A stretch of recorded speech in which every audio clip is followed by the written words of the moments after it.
One of Senator Markey's supporters literally tweeted that bullying works. Massachusetts Senator Ed Markey is facing a primary challenge from Joe Kennedy III. Now, this primary challenge, as it's going to become clear, is from the right. Even though Kennedy has pretended to be somebody that he is not, he's trying to play this progressive role. That's not what his record shows, and I'll show you several examples in a minute here. But they recently had a debate on NBC Boston. Now, let me first start with this clip. So, this first clip is also the first question in the debate. Now, being the first question, I mean, there are many important issues. It was an hour-long debate. You want to fit everything in. Did they bring up how there are, the feds in the street in Portland and how that's going to be, that Trump is threatening other cities with that? Did they talk about how the coronavirus has devastated the lives of millions in America? Or maybe they talked about the climate crisis and how serious that is, and that, we need a Green New Deal to deal with that. No. The first question was actually about mean tweets. A coin toss determined that Senator Markey would get the first question. So, Senator, over the past 2 weeks, the campaign has turned ugly.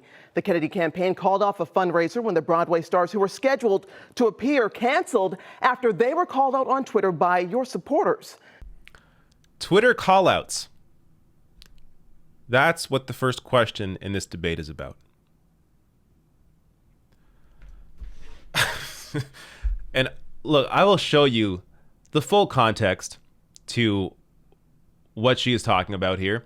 And you're going to be amazed at how ridiculous this conversation is. But first, let me show you the response here from Ed Markey and Joe Kennedy. The Kennedy campaign says some of those stars were subjected to cyberbullying. I saw some of those tweets and they were pretty nasty. What steps have you or your campaign taken to put an end to this?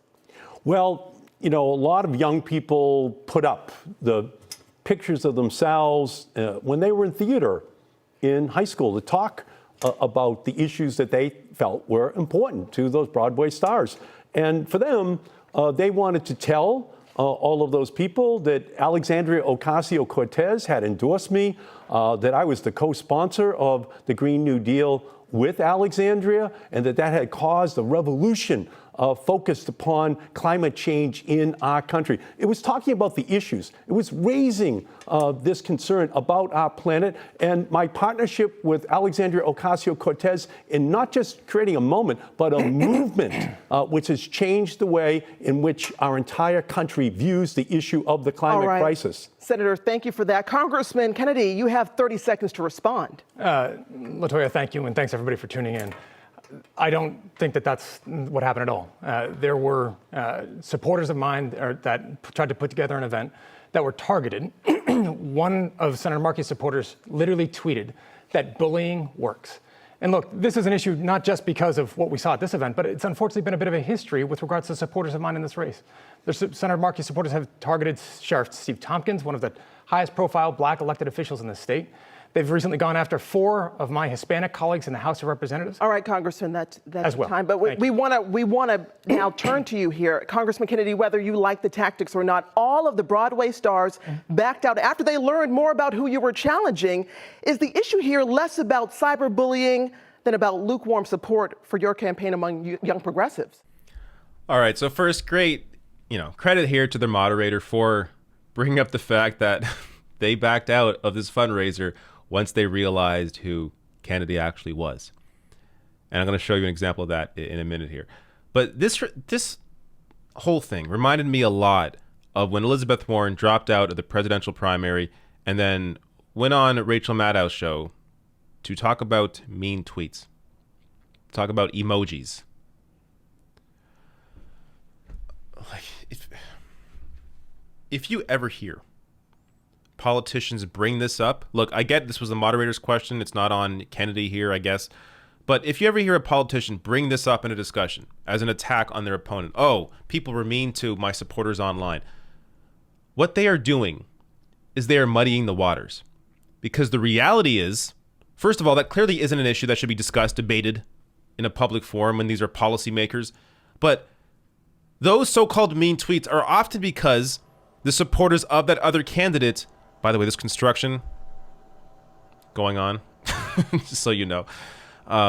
But those mean tweets, quote unquote, almost always have to do with the fact that the candidate that has those tweets directed at them fails in some way when it comes to their actual policy positions. And of course, that was the case here as well. Let me show you the Boston.com story on this. Broadway fundraiser for Joe Kennedy postponed indefinitely after Twitter backlash. Quote, apparently the theater grassroots is very passionate about the need to fight climate change.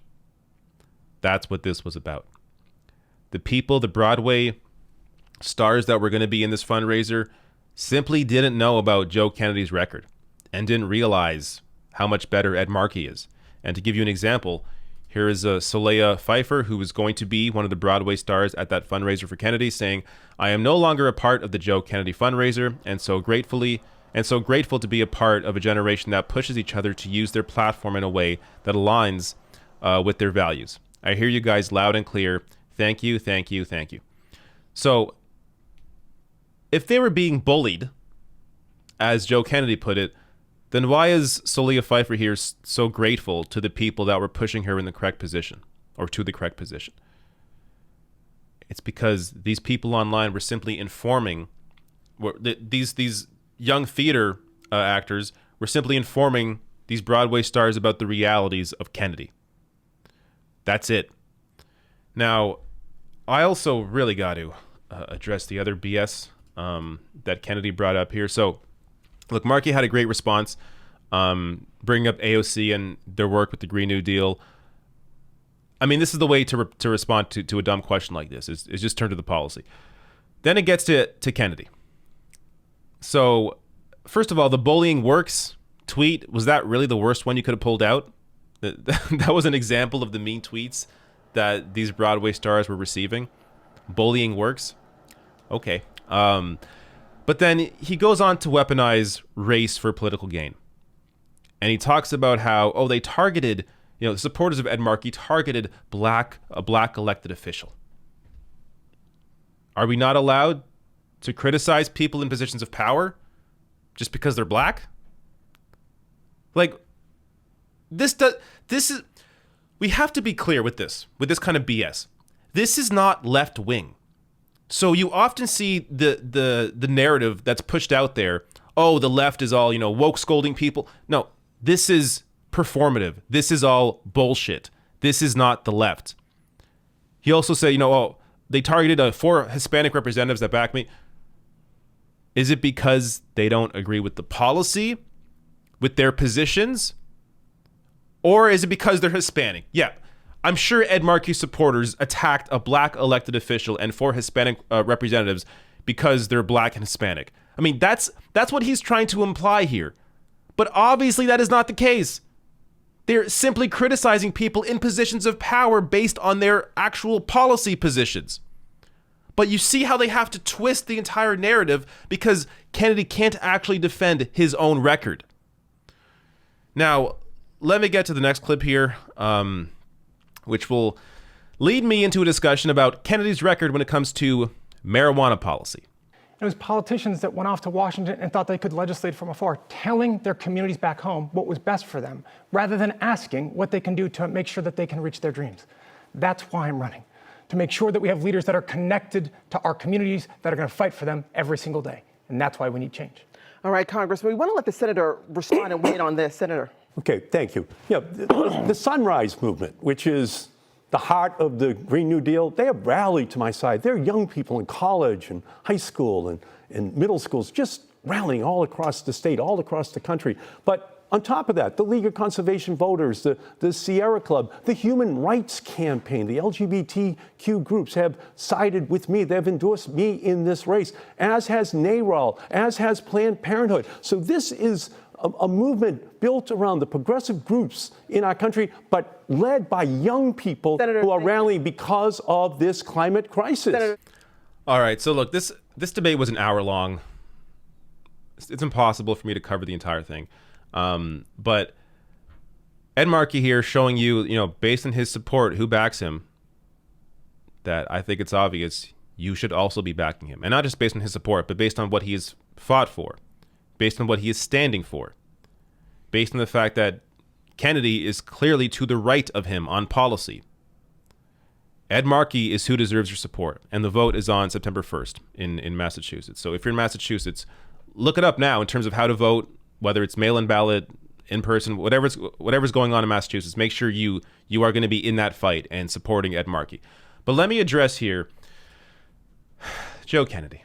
So he says here, he's criticizing politicians in his response there, saying politicians who were telling their communities what was best for them. Oh yeah, you don't want politicians telling their communities what's best for them. You want our politicians to actually listen to the communities. I agree with that, which is why I find it so odd that in Kennedy's record, he said literally, my views on pot do not exactly line up with my own state, and it's something that I'm struggling with.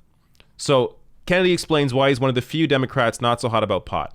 So in this debate, he's talking about, it's really, we can't have these politicians that they don't listen to the people in their state. What's with these politicians? He's one of those guys. He's one of those guys.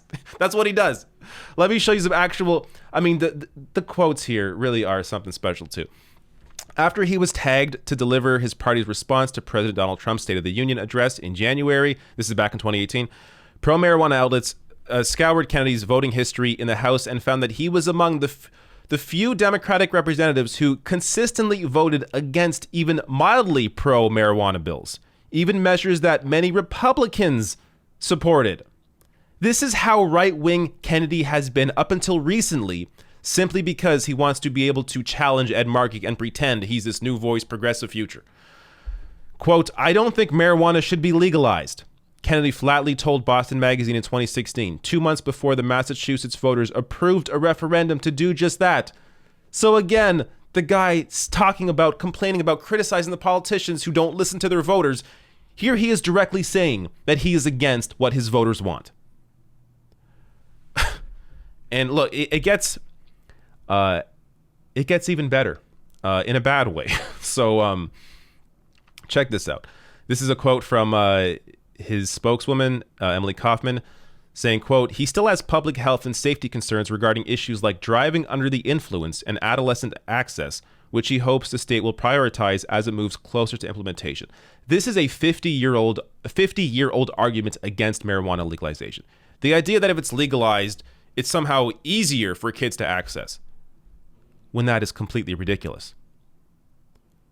When you legalize it, you put it under regulation, be it state, be it federal, it's then control. It's a controlled substance, meaning it helps to eliminate the black market, making it tougher for kids to get their hands on that substance. This is the kind of BS rhetoric, these talking points that have been used by anti-marijuana activists for decades, and they've been debunked again and again and again and again. Just because something is illegal doesn't mean that it's hard to access. People need to understand that. And I think Kennedy likely understood this, but based on his position, he had to argue this. And he clearly doesn't care about what voters in the state actually want. But look, it gets even worse for Kennedy here. In his interview with Klein, the congressman cited some of the unintended consequences of decriminalizing and legalizing the drug, recalling his days working as a state prosecutor when Massachusetts voted in 2008 to decriminalize marijuana. Kennedy said the decision affected the ability of police officers to search and seize other illegal items. Joe Kennedy here saying that when marijuana became decriminalized, it made it harder for cops to lock people up. It made it harder for cops to search your vehicle. Look at this quote. If you smelled marijuana in a car, you could search a car, Kennedy said. When it became decriminalized, you couldn't do that. Here is Kennedy fighting for cops to search more vehicles. I mean, this is true. You can bet his campaign is trying to hide all of these quotes. They don't want these things to come out, because it exposes what side Kennedy is actually on. It truly is unbelievable. The idea that marijuana should stay illegal because it means we get to lock more people up, we get to search more vehicles. He may as well be a Republican. This is a conservative Republican position. But here he is acting like he's to the left of Ed Markey, running as, the future in progressive politics. Completely insane. And, it's worth mentioning these things as well. This is in 2012. Kennedy endorsed by Massachusetts State Police. Check out this incredible quote. During my time in the DA's office, I worked side by side with brave men and women in the Commonwealth's police force, said Joe. I saw firsthand their dedication and their sacrifices, and I'm honored to have their support in my race for Congress. We trust our law enforcement officers to keep our families and communities safe. If elected, I will fight every day to make sure they have the tools, resources, and support they need to do their job well. So while Joe Kennedy now is trying to pretend he's for police reform, what's going on is so horrible. We really got to demilitarize these police. We got to do something about this. He was the one fighting to give them all the funds, all the resources, tools, support that they needed. This is who Joe Kennedy actually is. And might as well bring this in as well. Sludge, great website, readsludge.com. They do awesome investigative reporting. Joe Kennedy, a top recipient of hedge fund cash, declined to back Tax Fairness Act. Unlike his Democratic Senate primary opponent, Ed Markey, Joe Kennedy has declined in multiple sessions to co-sponsor legislation to end the carried interest loophole enjoyed by hedge fund and private equity managers. So on top of everything else, Joe Kennedy is in the pocket of Wall Street. I think it's obvious who you should be supporting.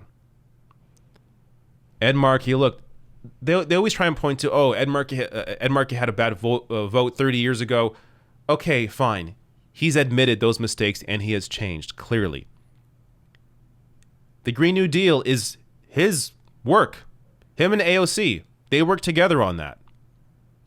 So if you care about these climate issues, if you care about Medicare for all, again, Ed Markey has fought for that. Joe Kennedy has not.